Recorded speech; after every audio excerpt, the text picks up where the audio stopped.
engkau nak tahu tak? Handset N77 ni bapa aku yang belikan sepenuh hari jadi. Oi, canggih Berapa bapak kau beli ni? Ini RM500 je. Alah, biasalah handset Cina kan. Ui, banyak duit bapak kau Biasa je dia. Handset ni kan boleh touchscreen. Lepas tu boleh tengok TV. Aku setiap petang pukul 5 akan tengok SpongeBob. Uish, nanti aku boleh lah pinjam tengok SpongeBob. Tak boleh. Handset ni aku baru je guna 2 hari. Memori dia besar tak? Memori? Biasa je. 2 GB. Tapi boleh lah buat simpan gambar, video, lagu. Ni aku nak tunjuk dekat kau ni. Tengok dia punya speaker kan. Ada 1, 2, 3, 4, 5, 6. Uish, mesti kuat bunyi Memang kuat lah. Ni, aku nak tanya kau.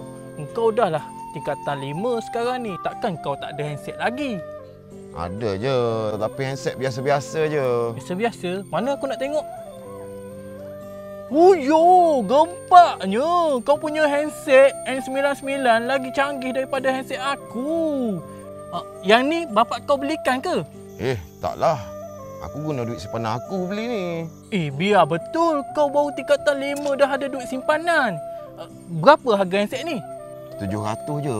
Ui, lagi mahal daripada handset aku. Tapi kan, antara handset kau dengan aku, satu benda je handset kau tak ada. Apa dia? Video file dalam file. Uish, aku dah lama tu cari. Kau nak tak? Nanti kau bluetooth lah. Kalau nak bluetooth lama ni. Aku ada video lebih kurang 200 keping. Bluetooth separuh dulu. Separuh dulu? On bluetooth. Aku dah on. Nama Avon? Ha. Letak sebelah-sebelah. Baru cepat masuk. Dah lama aku cari file ni.